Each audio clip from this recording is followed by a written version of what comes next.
When I didn't graduate high school, I didn't feel like it was the end of the world. My parents supported me in every decision I made, but they said, you've made your bed, now you gotta lay in it.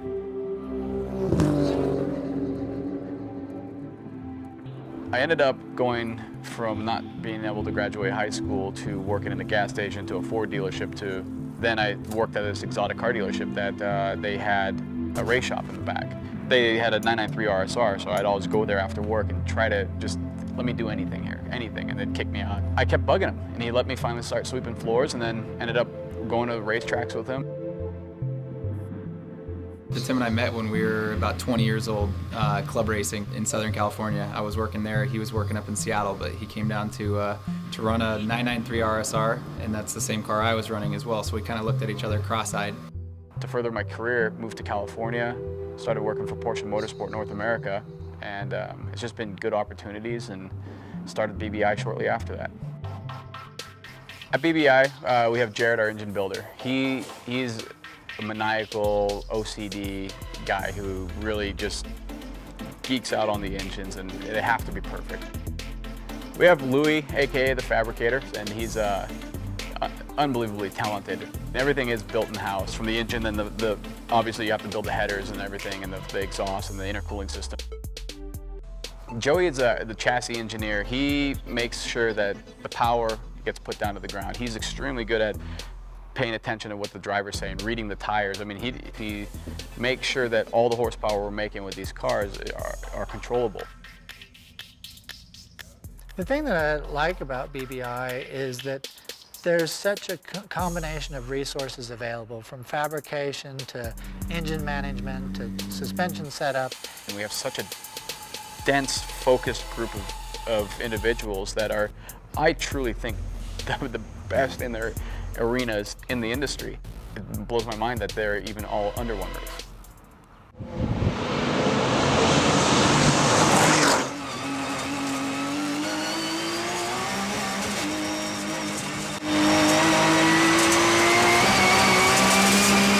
Everyone knows who Jeff Zwart is. You know, we had posters in our shop, you know, signed by him. You think of Porsche and road racing only, but then you see posters of a 911 drifting sideways in the gravel. I mean, just awesome. I've always kind of looked up to Jeff. He's an amazing photographer, videographer, historian when it comes to the early 911s, and really everything that has to do with Porsche. Yeah, I first read about BBI in a magazine article. It was describing them putting a little over 1,000 horsepower in a 911, and I thought, running at a place like Pikes Peak and taking that horsepower down a little bit, but in a reliable way, I wanted to go see those guys. Jeff Zwart came walking into our shop just unannounced, randomly. Said he was in the neighborhood one day. He just came in, said, I'd like to talk to you about Pikes Peak. We talked for 5 minutes and he was gone. It was kind of a little surreal. You know, this year marks the 20th year since my first win. I ran a Carrera 4 that Porsche Motorsport and Andal worked together to turbocharge, and now we're back here with almost the same concept. His challenge to us was to blend his two favorite cars that he ran up the mountain. The GT3 Cup, which was the best handling, most versatile car that he's ever driven, and then the most powerful car that he'd driven up the mountain, and that was the GT2 RS. After running in 2010 and discovering what a great car the GT3 Cup car was, I had the opportunity to drive the GT2 RS, and it was just an eye-opener for me of what a modern turbo in an RS version would do.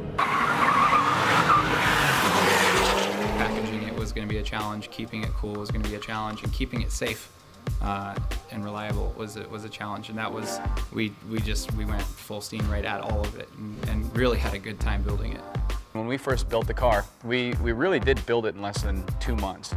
Jeff Zwart's car is not the most powerful car we've ever built. However, it is the fastest car we've ever built. It's unbelievably docile. You can put the power down in almost any gear. You can stop the thing anywhere. It handles unbelievably well. No understeer. Aerodynamically, it's a very balanced chassis as well.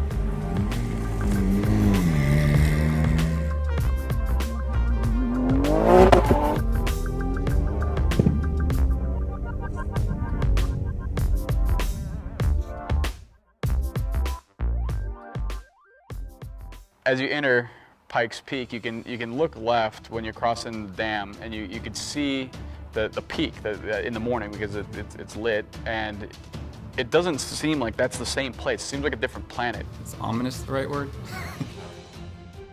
You first drive up to the mountain and it's just ridiculous. It's huge. Pikes Peak is unpredictable by its extreme nature. It comes up out of the plains, rises to 14,000 feet, so it creates its own weather. When you're driving up there to go check it out to the peak, it takes forever. It's such a long drive. You think about it, you're going 20 miles an hour, 10 miles an hour, 5 miles an hour, and to make the time that we're trying to achieve, you have to average over 70 miles an hour for the entire distance, which is pretty wild. The car is 40% of what it typically is at sea level. The aero is bad, the heat dissipation is horrible, the power is hard to make because the air is so thin. Everything is designed around going 10 minutes. 10 minutes or quicker. The cooling system, you can get a good maybe 12 minutes out of it at full hard throttle, but your lights are coming on the dash after, and it is designed to stabilize at about 9 minutes and then just get to the finish line, you know, and that's not something that we did on accident. This car is really using everything that much. The week at Pikes Peak is really difficult because we have to practice in the mornings before the mountain is open to the public, which means we leave at 3 a.m. from the hotel. We go up on the mountain, we set up our pit in the middle of nowhere, and they usually send out the first car to head up the mountain around 5:15. It's barely light, it's freezing cold, it's usually windy. We're racing before most people wake up.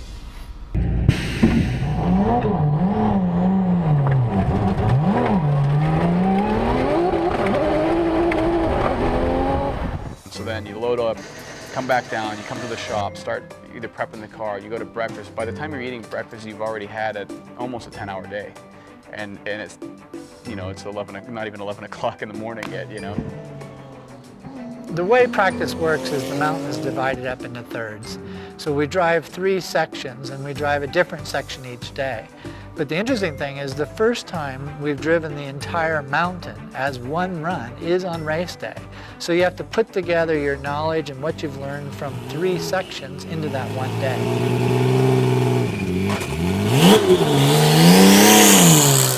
So when we first send him off, it really hits you because you have 0 communication with him. You really don't have communication with anybody. You know, all you see is sometimes on the ticker, on the screen, he passes a segment of the track and then you see a number. Okay, good, he made it there. 4 minutes later, let's see what else is gonna happen. Every single time he leaves the line, it's nerve-wracking because you never know. And that's motorsport in general, but this mountain really throws a lot of curveballs. You relive every single nut and bolt that you've touched. You relive everything. I mean, you can almost sympathize with when they first sent man to the moon. So there's all these unknowns that you just have to do it and you have to try it. And then it helps prepare for the next time you go back.